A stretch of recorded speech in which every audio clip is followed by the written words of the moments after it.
We're gonna try this again. I'm not sure what was happening with my internet, but it like knocked me out of there. So anyway, today's Tuesday. We're making mashed potatoes. Everyone loves mashed potatoes. And sometimes they're not really healthy. Really, if you go to stores, I would almost guarantee they're putting cream in them because that makes them so delicious. I'm gonna do a skim milk. There is gonna be some butter in them. But as I go through this, I'm gonna tell you all the different ways you can make them. And it's very few ingredients, and it really is a favorite of everybody. Now, I peeled the potatoes and I cut them in half because sometimes, you know, there's like a big black thing in the middle. I like to know about it before I've cooked them and start to add them to my mashed potatoes. So I'm gonna show you what I do to check and see if they are done. Okay, so I've got this, and I take a fork, and it should go right in really easily, yeah. These are good. They've been cooking for about 15 minutes, I want to say. Yeah, those are really good. Okay, so what I'm going to do, I'm going to turn this off. And I've got a slotted spoon to take them out with because we don't want the water in there.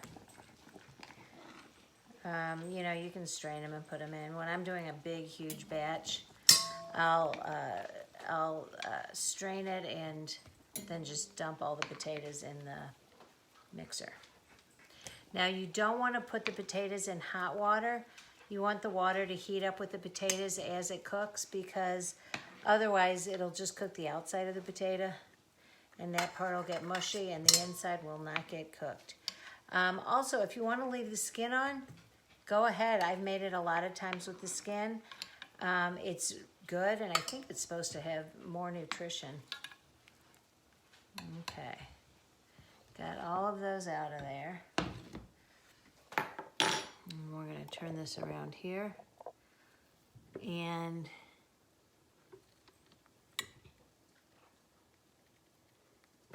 okay, and I like to get them all the way mashed. The other thing I do with this sometimes is I'll use a ricer. It's not quite as easy, but it's still really good. It's not that it's hard. You just have to do every single potato.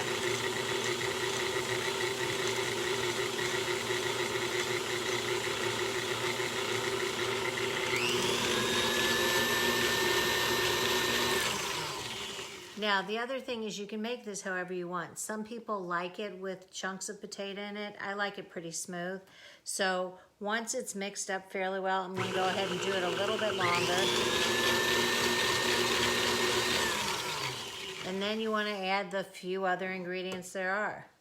First up is milk. You don't want to use cold milk. I used warm milk. And you sort of have to do it by consistency.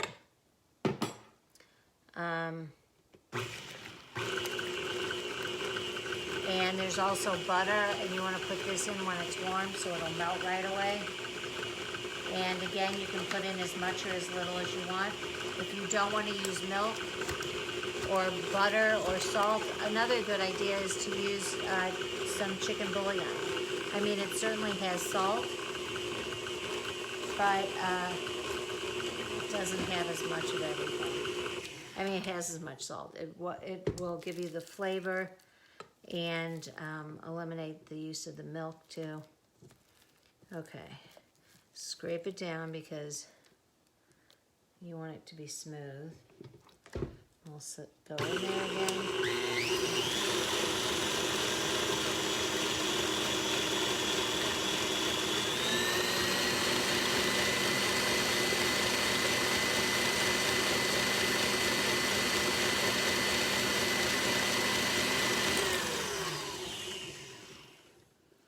Okay, now you want it a little more runny than solid because as it sits, it will get a little thicker.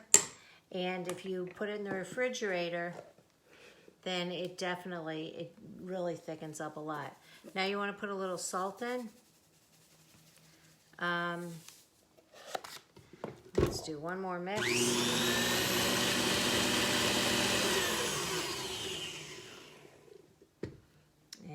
that should be it. Let's check this out.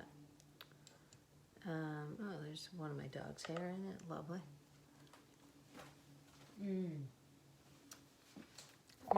So good.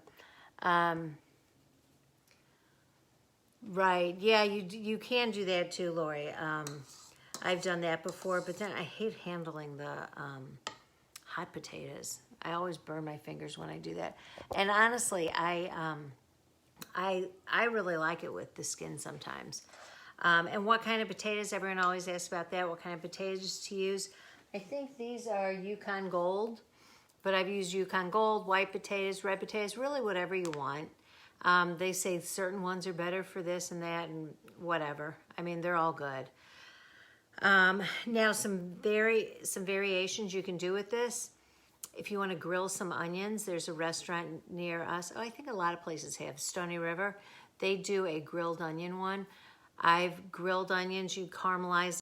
All kinds of issues here today, aren't we? Get them really caramelized and add them in. Cheddar cheese you can add in. You can add in a little bit of caramelized garlic too, or just garlic. Oh, that's a good idea to do that, Sue. I like that. Oh, cream cheese in them is delicious. That's true. And if you want to make twice baked potatoes, take your mashed potatoes, take a baked potato, you know, scoop out most of it. You got to leave some so that it stays firm. And add some cheese, put it in, and just stick it back in the oven. And that's always a huge hit. What were the other ones? Where was it I tried? Balsamic. It was like a balsamic caramelized onion. So I made caramelized onions, added a little bit of balsamic and put it in here. Oh my gosh, so fabulous. So really, mashed potatoes, you can add so many different things too. You can even like hide vegetables in there if you're trying to get your kids to eat some. Just mush them up and put them in. But it is one of my family's favorites. It's so nice when everyone's not here and I don't have to make this humongous bowl of it because that does take time with the peeling and all of that. So that's it for today. I will see you guys tomorrow. Thanks for watching.